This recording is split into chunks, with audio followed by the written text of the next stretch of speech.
All right, and welcome into the BettingPros College Football Show. We're getting towards the tail end of the regular season, so it's time to capitalize on what we've learned thus far. That includes today when we reveal our Week 13 early picks and line movement predictions.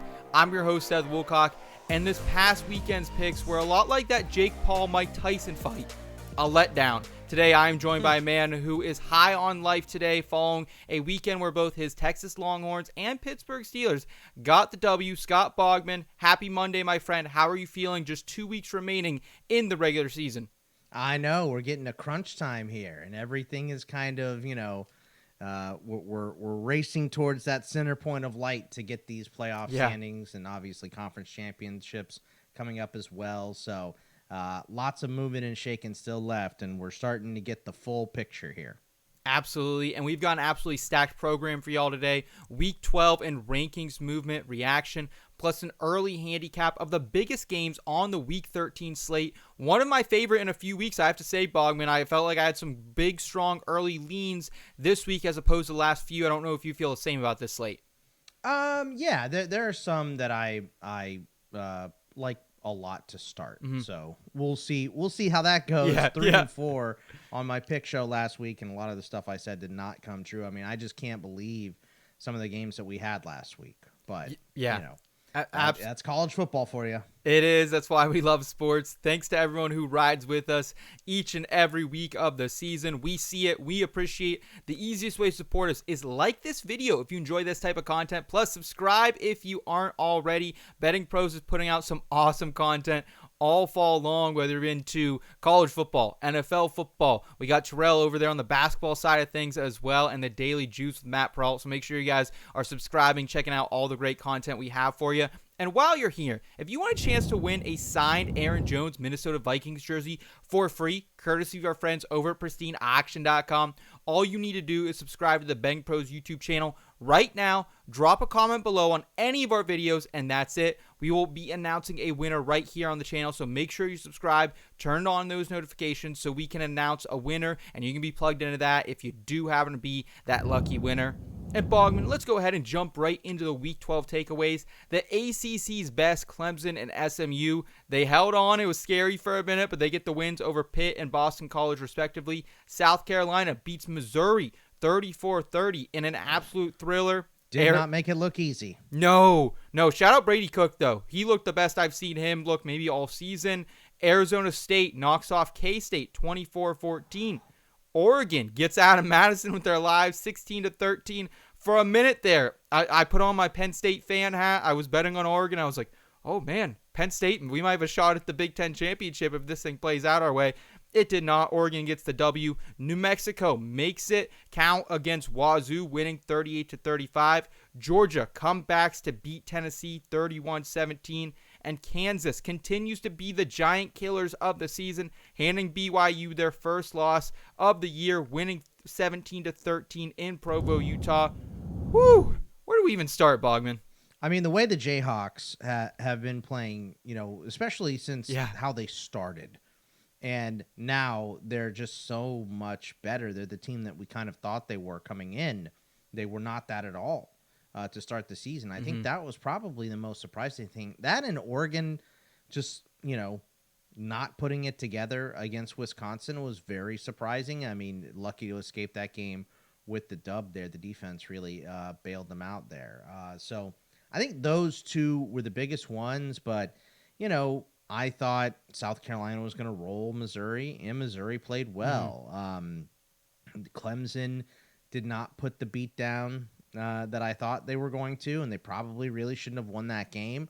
Just they got Kenny Picketed against Klubnik with that 50-yard touchdown run. They had like 40 yards rushing up to that point, too. Pitt had done a great job on defense. He just gassed out at the end. So, Longhorns, lackluster performance against Arkansas. Yeah. Not a very good one. Didn't cover the spread. So, Week 12 was I cannot believe we're already talking about Week 13, but Week 12 was a wild one. Like a lot of Florida putting the boots to LSU. Like, there was and Lagway didn't run. Like, if you would have told me that Lagway is playing and they're not going to run him at all, I would have said, LSU by 1,000. I don't know. And then they ended up winning that game. So, Brian Kelly is officially on the hot seat now too. So, just a lot going on, a lot of moving and shaking in the next 2-3 weeks here. Really going to throw a wrench into everyone's playoff plans. I'm feeling pretty good about that 65-1 Travis Hunter Heisman ticket right about now. Should. He's minus money. They're offering me a lot of units to cash it out. I'm just holding it because it looks like we were coming down the stretch here, and he might win that trophy, so I'm excited about that. Updated AP rankings for everyone. It feels like a really tough job for both the AP and the committee moving forward, especially with these SEC teams that have all kind of beat up on each other at the top. Bama now at number 7 in the AP, Georgia at 8, Ole Miss at 9, Tennessee at 10. BYU, they have fallen to 14, and don't look now, but Coach Prime's Buffs are nipping at their heels at 16, which I think they should even maybe be a little bit higher than 16 in my opinion. Tulane, they're up at 20 now. Arizona State ranked, as well as Illinois, who's back in the top 25. Boggs, I know the college football playoff rankings are really what matter here on out, but does the AP give you any indication or inkling on how the committee might be thinking right now? Not really. They've been fairly similar this season, so I expect it to be pretty close to that. Maybe, like you said, we'll see a bump for Colorado. Maybe, maybe BYU will dip down a little bit. So, we'll see. But the Big 12, I think what we know is the Big 12 champion is the only Big 12 team going to the tourney, because the rest of that conference is beat up on each other. So, I think it'll be, but it also gives us something to talk about the next couple days. So it's going to be a weird one. I feel like, why Herb Street was like, I retired from that show. And then Fowler was like, is that good or bad? And they both started chuckling. It's like, nobody wants to do that show. All those guys do is get yelled at. So, none of the rankings matter until the last week, and we still have a lot to suss out. I think the ACC probably only getting one in as well at this point, now that they've, I don't know, the strength of schedules don't look great. And shout out to Boise as well. They kind of held on there at the end of that one, and San Jose was putting them to them for a little bit. They had to come back from behind, and it looks like it's really going to be them or Army who could potentially sneak in here. Army's got a big one this weekend as well. I'm sure we got a lot to talk about in that game. Yeah, that is going to be an interesting game, and I'm not going to be on the other side. I can tell you that right now. All right, well, let's go ahead. Let's jump right into the picks and early line movement predictions. And it's officially November weather out here in Pennsylvania, so I'm going to put some soup on the crock pot, pour me a cup of joe, because we got a banger of a noon slate on Saturday, starting in Columbus, where the second-ranked Ohio State Buckeyes host the fifth-ranked and undefeated Indiana Hoosiers. College game day will be present, as will big noon kickoff. Everyone and their mother will be at this game, I imagine, in the great state of Ohio. And we have quite an interesting spread for this game as well. At ESPN Bet, you can get Indiana as a 12.5-point dog currently, but the Sugar House books, they have the line set at 10.5. IU, they come in off the bye, and they're 9-1 ATS. Their only loss against the spread was their last game to Michigan. 7-3 to the over as well. They possess the 15th ranked total offense and the 3rd ranked total defense. Ohio State, they're coming off a game against Northwestern where a bit sluggish to start out there, but they did end up getting it together. Still failed to cover, though, that 31.5-point line. They are now 5-5 ATS, 4-6 to the over. They do, however, have the 17th ranked total offense and the 2nd ranked total defense. Boggs, where do you see this line moving, and is there any value currently on the board for this Big Ten clash? Yeah, so the biggest question to me in this game is, can Indiana handle the pass rush of Ohio State and put up points with them? Yeah. Right. With Michigan looking so bad, this isn't really the look-ahead spot that we think for Ohio State. So both teams are coming off bye weeks too. I think I'm still going to be Indiana till the wheels fall off. And that's because I think this line is going to open up, because yesterday it was 11 and now it's 12. I'm seeing. I saw you said you could still get 10.5 at some books, but 12. I'm seeing 12.5 ESPN bet, and then the Sugar House is 10.5. So yeah, getting some good value. I see ESPN bet AZ at 13. Oh, so okay, so that jumped.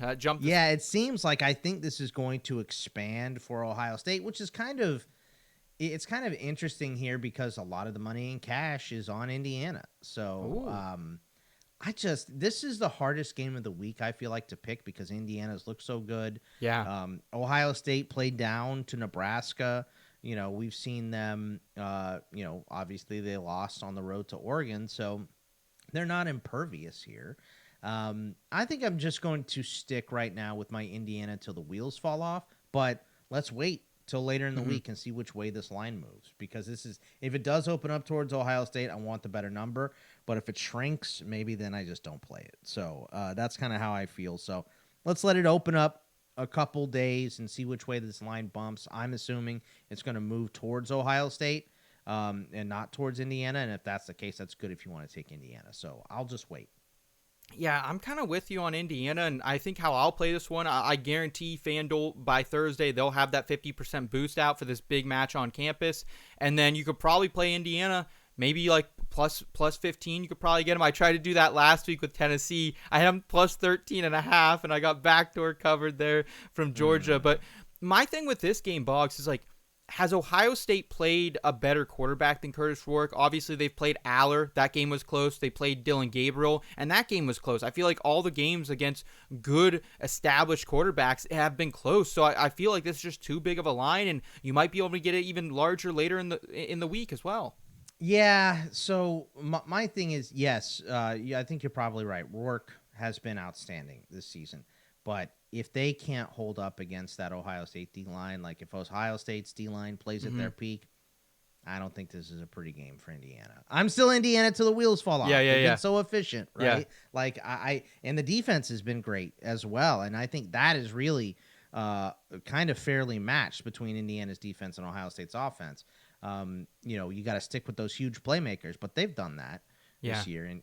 Indiana has, so. But they haven't seen the level of talent that Ohio State is yet. So this is a true test for Indiana. It's weird that it's week 13. We're still going to be learning things, but we still are going to be learning things here in week 13. I would probably like them a little bit more, and maybe would even sprinkle on the money line if this game was not in Columbus and in Bloomington, but that's a real home field advantage out there. I know the Columbus fans, they're not happy about the noon kickoffs they've been getting either, so they'll be up. They'll be ready for this one. Let's move to South Beach, where the 11th ranked Hurricanes are laying 23.5 points on the Wake Forest Demon Deacons. We last saw Miami in Week 11. They suffered their first loss of the season to Georgia Tech. They got ran all over. Still, Cam Ward in this top-ranked offense has led Miami to a 7-3 ATS record and 7-2-1 record to the over. I don't know if we've talked about Wake in any sort of fashion all season, Boggs. They're bad. And for good reason. Yeah, they're 4-5 straight up, 4-6 ATS. Their best wins have come at Stanford and NC State. Hey, Stanford looking a little frisky lately. With that being said, though, lately, Bogman, are you getting back in bed with Mario Cristobal and company here? Hell no. No. I am done betting on Miami to cover these giant spreads. I'll tell you what I will do. I'll take the over in this one. I think Miami needs to look impressive, put up points here. I think it's dealer's choice for how you can beat Wake. They gave up 385 passing yards and 500 total to Cal a couple games ago. Wow. Marion Hampton ran for 35 times, 244 against them last week. These last two games should be used by Miami to get their confidence back, I feel like. So Bachmeier might be hurt too. Michael Kern might have to go for Wake Forest, and he led them on a couple touchdown drives. He also threw a pick six, so I kind of think that's good for points here. So I'll go with the over and just wait with the early money coming in on the under, because this is already from Friday night when I checked. The line has already dropped a point down to 64.5, the total here. And betting is kind of both ways. Tickets on the over, cash on the under. So we'll see if this one kind of starts to drop a little bit as well because of that entry to the Wake Forest QB. So if that's the case, I'm just going to sit and wait, but I don't think it's going to move up. I think it only moves down. So I'll just wait and see if it dips a little bit before I take it. Yeah, I agree with you there. Like, you just can't lay over 3 touchdowns with Miami now. The defense just has been playing so bad. Yeah. Right? And Wake Forest has learned to pass by necessity now. If they need to go to a backup QB, we'll see how that works out. But I like points. That's what I like in this game. Agreed with you there. Let's stay in the noon slate, but return to the Swamp, where ninth-ranked Ole Miss Rebels are at 9.5 points against the Gators. They're favored there. Florida coming off a huge 27-16 win over LSU with DJ Lagway back at the helm, as we alluded to earlier. They've now covered in 6 of their last 7 to get to 7-3 ATS. Ole Miss is off the bye, and their last 3 games included wins over Georgia, Arky, and Oklahoma. This second-ranked total offense and 16th-ranked total defense have been buzzing, getting them to 8-2 ATS. Boggs, we have Billy Napier, who is safe after a slow start. Can his boys get ready and riled up for this one this weekend? And how are we approaching this game? Man, you'd like to think so, right? Because this is in the Swamp. They need one more win to go to a bowl. Florida does, but you mentioned it too, Seth. Florida's been disrespected recently with some of these lines. Their only against the spread loss since their third game was that loss to Texas, right? And but I feel like, what did we say the line is at right now? We're at 9.5. There is a 10 out there as well if you do want Florida. Yeah, I think that this line is not very disrespectful. I think this is an appropriate line for the way that Florida's been playing and the way that Ole Miss has been playing. They're a powerhouse on offense. They put up 28 on Georgia, which is, I think, the second most that Georgia's given up. 63 on Arkansas. They're coming off a bye. Florida is playing their best football, but still have had up and down performances, right? Like that game against Texas where Texas came out and put some points up and Florida just lost all their composure. So I think we've seen the Rebs do this snowball effect to some good teams this year, like Arkansas as well, on the road in that game too. So I just don't have a lot of hope for Florida in this game. I'm going to take the Rebs and lay the points. I don't blame you. I'm definitely leaning that way. I don't know if I'll bet it myself. I just think here, like, give Ole Miss a week to rest, prepare for this game. Also, Trey Harris potentially back healthy, their all-star wide receiver. Maybe that helps. And I don't know when Florida's last bye was, but I feel like they've played a lot of tough SEC opponents lately. And I just think you continue to play conference games, you get injuries stacked up, and I don't know. You know what I mean? Now you're going up against a top 10 team in the country. So totally understand the analysis there, Bogman. Before we continue, I did want to remind everyone to join our college football podcast group. You can sync your picks or use the quick pick feature on the BettingPros sports betting app to get a chance to win some free prizes. Elevate your betting strategy and join the conversation today at bettingpros.com/college. Let's open up the 3:30 slate in your favorite place, Austin, Texas, where the third-ranked Texas Longhorns are 20.5-point home favorites over Kentucky.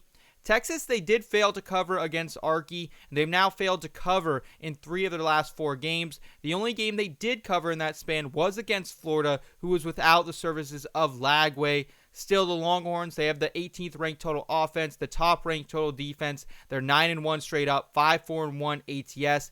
Kentucky, they have covered in 2 straight games, including a 10-point loss to Tennessee earlier this month. They're 6-4 ATS, and they have the 29th-ranked total defense to show, but the offense is terrible. It's outside the top 100 ranks. Boggs, 20.5 seems like a lot of points for a game against Mark Stoops' men, who typically get up in this situation. What number would you have to see to take Texas, and do you think we'll see that?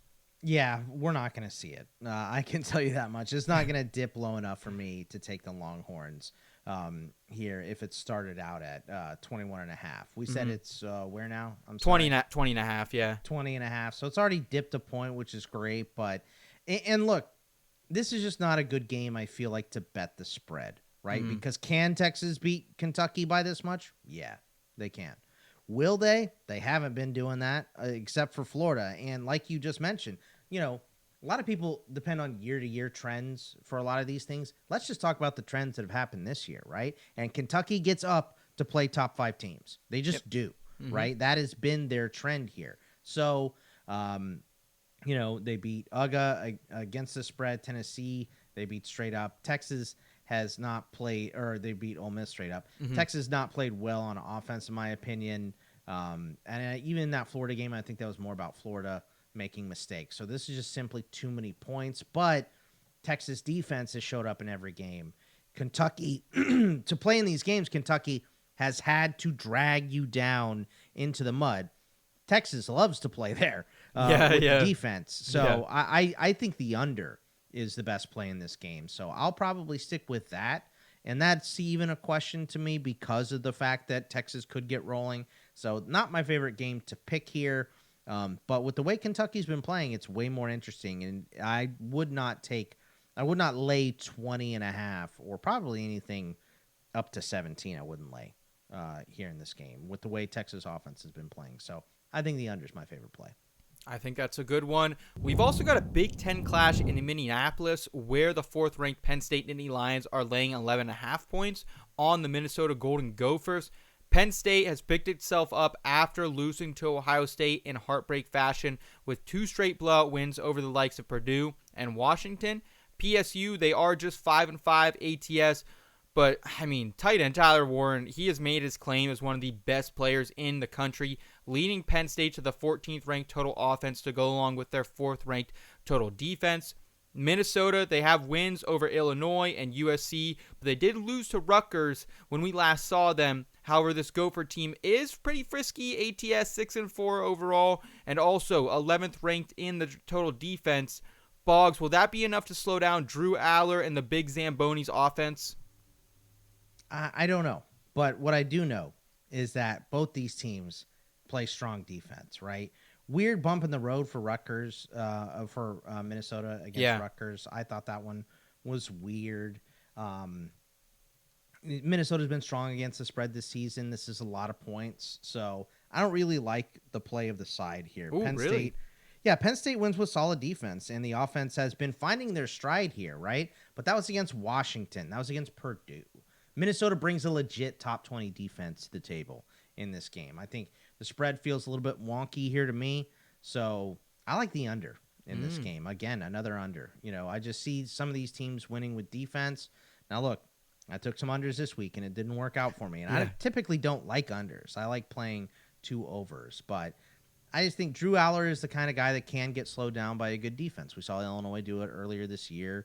We saw Wisconsin do it in that first half as well. And I think that's what Minnesota brings to the table. So for me, I like the under in this one. Okay. I'm leaning Penn State early this week. I just think they've kind of started to unlock this offense. It's still a little gimmicky at times, still a little too much motion, still, taking Drew Aller out, bringing Bo Pribula in for a lot of plays, which I do like at times, but it feels gimmicky. But at the same time, I feel like they have their playmakers. They know, hey, Tyler Warren needs to touch the ball 15 times a game, and they're starting to get him involved. But I mean, this was a blowout last time these two teams played back in 2022. So I like Penn State. Do you think if I like Penn State, I should be waiting on this spread? Do you think it could maybe shrink up a little bit, or do you think it only expands from here? I don't know how much this one moves. Because I feel like, the Big Ten, you have a lot of bettors for both schools. Mm-hmm. Penn State's better, so I think maybe more tickets. So maybe you should take it early. Okay. So, okay. But I don't expect this line to move a ton unless we get some injury news or something. So also, who is the better defense? Do you think Washington or Minnesota? I definitely think Minnesota's way better than Washington, just kind of across the board. Okay, fair enough.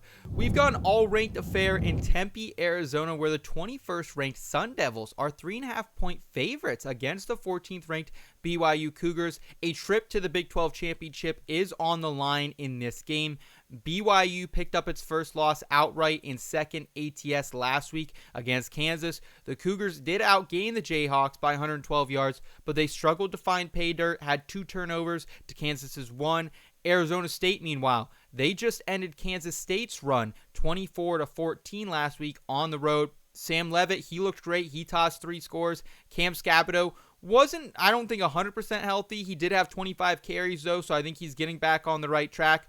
Bogman, how do you handicap this game? BYU has the 20th ranked total defense, which is probably, in my opinion, the best unit on the field. However, they do have ASU as a great rushing offense, 31st ranked rushing offense, averaging 191 rushing yards per game.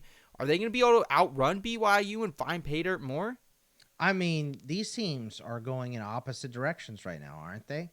I think Yep. that's kind of just how I feel in this game, is that one of these teams is on a downward trend and one of them is on an upward trend. And that's kind of just, I think this is the ultimate letdown spot for Arizona State, right? Like, you go on the road, you beat K-State, who has been great at home, and then you come back and you drop this game to BYU. It wouldn't be the most shocking thing ever. BYU has played great this season, but the real issue in this game to me is, how is BYU scoring? Because I'm not going to sit here and tell you ASU's defense is good. Yeah. They're okay. They only gave up 14 to K-State. They did give up 412 yards. BYU held Kansas to only 242 yards, but they could only come away with 13 points in that game. BYU is starting to feel like the team that we thought they were coming into the season. We see this a lot in the Big 12, right? Kansas is heading in the opposite direction. Arizona State has been good for most of the year, and they're starting to seem to peak. And for me, Arizona State's at home. They're starting to play their best football. They're winning the right moments, which is really what Dillingham has been focusing on. And this game is probably going to be a coin flip, but everything being equal, ASU is at home and playing better. I'll take the Devils, but probably get it pretty quickly, because what I saw was actually, you know what? This has completely flipped. The cash yesterday, all on Arizona State. Today, all on BYU. I guess maybe the community went to bed early and woke up early and started putting some money on BYU here. So I don't know, but so I guess maybe wait and see what this spread does. Maybe it's going to climb back towards BYU now that the cash is flowing on Monday morning towards the Cougars. So I like ASU in this game. I feel like myself as an early season bettor, this would be a spot where I would try to back BYU, because they've played so good all season. They're plus 3.5, but I've learned over time, like, usually when a surprising team is a little bit of a favorite, the books usually know what they're doing. So I usually don't want to get invested in the dog. I do have to say, though, shout out to Kenny Dillingham for what he's done with this program. They had sanctions coming into the season they've been dealing with, kind of just a mess that got left there from the previous regime. He's really cleaned it up. I mean, what was their win? I don't know what their win total was, but it had to be extremely low. I know they were projected to be like 4.5. Yeah, and they were projected to be the second worst team I think they had. It was BYU and Arizona State. We're supposed to be the two worst teams in the Big 12, and here they are playing for maybe a chance to go to the Big 12 title game. So the Big 12 is always crazy, man, and staying right in the Big 12. Let's round out this 3:30 slate with the giant killer Jayhawks, who are 2.5-point dogs against the 16th ranked Colorado Buffaloes in Arrowhead Stadium. Lance Leipold is proving why he's still also one of the best coaches in this conference, knocking off two undefeated teams in back-to-back weeks, BYU and Iowa State.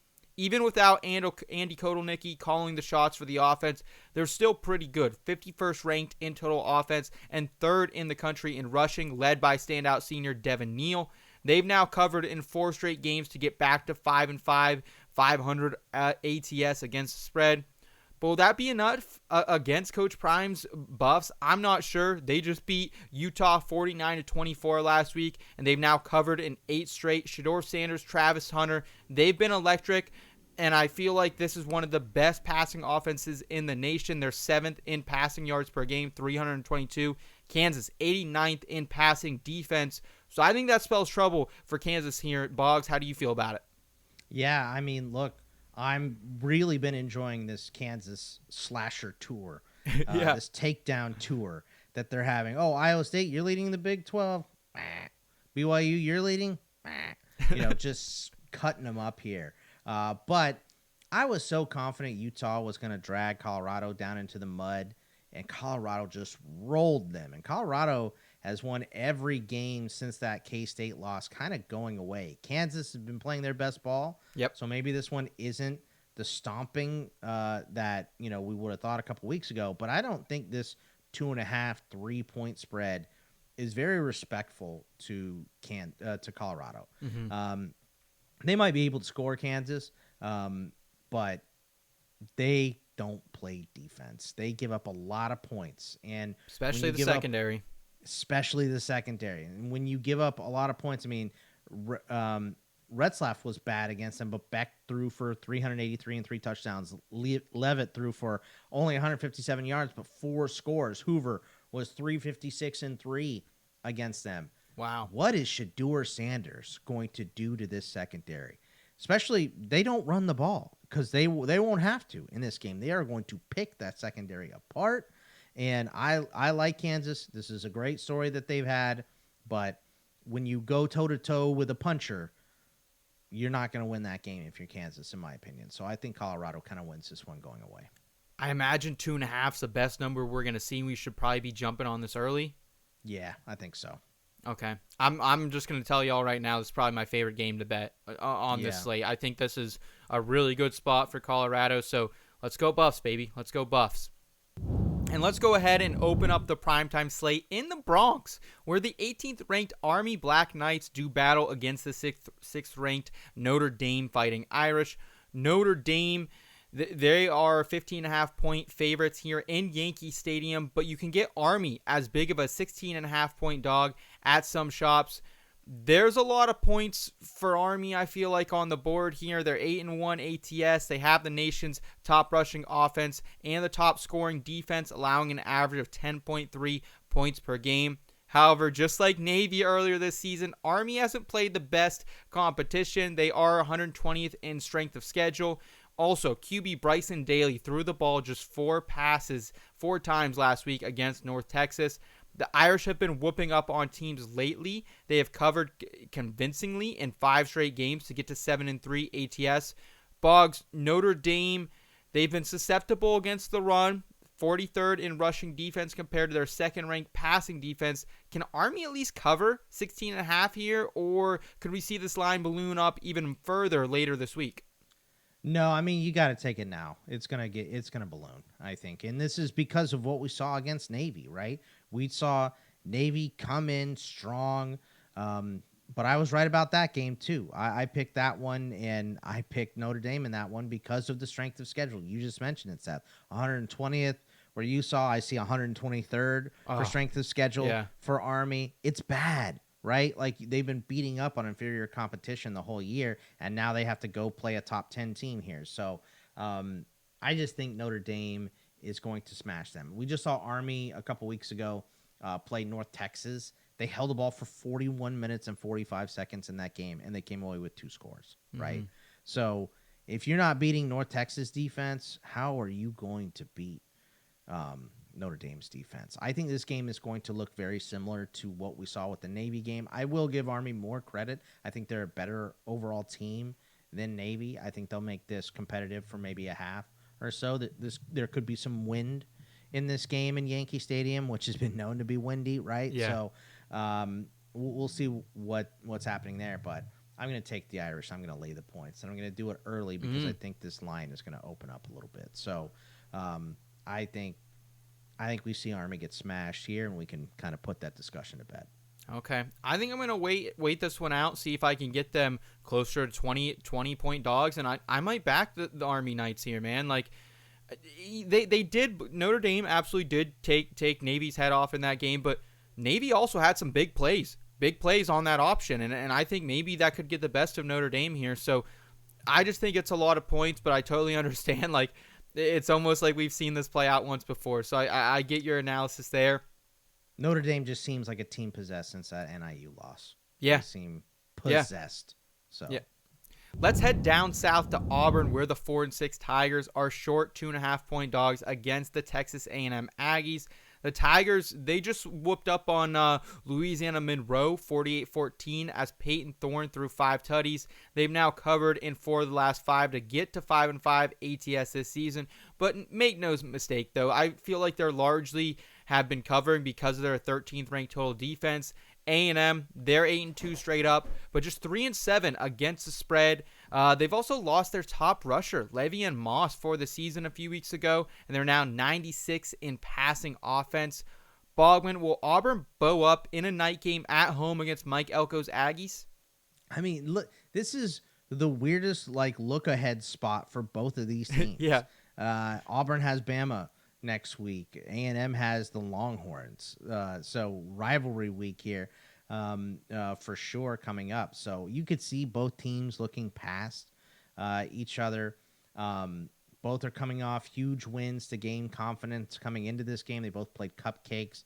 The Aggies have been awful against the spread, but they've been finding a way to win. Mm-hmm. They play up and down, though. The peak was beating they laid on Missouri, and then they got worked over by South Carolina, right? Yeah. So we have also seen Texas A&M.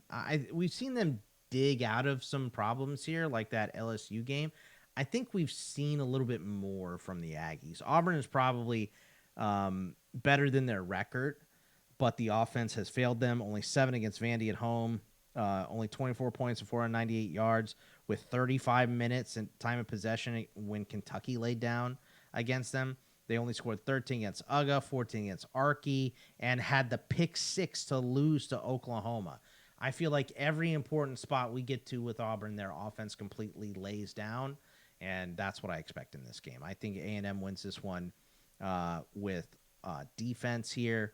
I expect this to be kind of a little bit lower scoring as well. The total is only 46.5. So, but for me, I'm just going to take the Aggies because I don't trust anything that we've seen from Auburn's offense at all. 2.5, I imagine, is probably the best we're going to see. So if you want the Aggies, get them now. Yeah, I think so. Absolutely. Okay. We'll round out the program in Norman, Oklahoma, where the 5-5 Sooners are 13.5-point home favorites against the 7th-ranked Alabama Crimson Tide. Kalen DeBoer's team has gotten up in 3 straight games, beating Mizzou, LSU, and Mercer by a combined score of 128-20. Largely because Jalen Milroe, he's starting to find pay dirt, giving Bama the 8th-ranked scoring offense to go with their 10th-ranked scoring defense. Oklahoma has also, I would say, looked better as of late, but they've still dropped 4 of the last 5 to the likes of Texas, South Carolina, Ole Miss, Mizzou. Like, no cupcakes on that schedule, but their only win in that span was against UMaine, and they're 3-7 ATS this season compared to Bama's 6-4. Boggs, is there any chance in the world that OU is in this game? They have the 111th ranked total offense, and is 13.5 the best number you think we're going to get on Bama? I think it probably is, and I don't think, OU, they're out here existing just to try to ruin someone's season at this point, right? Like, we do have Bama in a look-ahead spot, as we just mentioned, to Auburn in the Iron Bowl, right? But I'm still taking Bama. As you said, Seth, they've really opened up things with Jalen Milroe. And the Sooners, they played it, they lost that game in a freak way to Missouri. They really should have beat Missouri, right? But in that game, they only had 257 yards of offense. They were 5 of 15 on 3rd downs. They scored on a pick 6, right? They're just not a good offense. OU is 115 statistically passing. They grade 127th on PFF. And the one thing that Alabama has shown weakness to is the secondary. So you have a team that plays great defense, but they cannot score going up against Alabama. I don't see how they get on track at any point to compete in this game. So I think Alabama kind of lays the smackdown. I mean, this is not a normal game. This is not what we usually see from an Oklahoma team. I think they're going to normally be much better, even in the SEC. I know everyone's making the jokes about OU right now and everything, but they're going to get a new OC next year for sure, or maybe a new head coach. We'll see, but they are going to make wholesale changes next year and be a better offense. They've also had a lot of injuries at the wide receiver position this year, so it's just been rolling one thing after another for OU on offense that has not worked for them. And Bama, they have been playing in a playoff for a while here, so they have to win every game to stay afloat here. And I expect them to come out and give their best against OU. So give me Bama. I'll lay the points. How high would you go up on that? Because 13.5, like, I feel like that's a smash. Would you still take a 14.5? Is there any number that's too big for you? I think I'd go up to like 17. Okay. 16.5 is probably my highest number that I would take. So, okay, because I want the hook. So, yeah, agreed. But Yeah, I think that's probably how high I'd be willing to go, but I just don't think OU is in this game at any point. Okay. Well, that'll do it for us today on the Betting Pros College Football Show. Thank you all so much for watching. We will be back later in the week with Terrell for our picks and predictions episode. Until then, like this video if you enjoyed it. Subscribe to the Betting Pros YouTube channel and podcast feed. Plus, download the Betting Pros app and sync your sportsbooks today. For Scott Bogman, I am Seth Woolcock. Take care, y'all.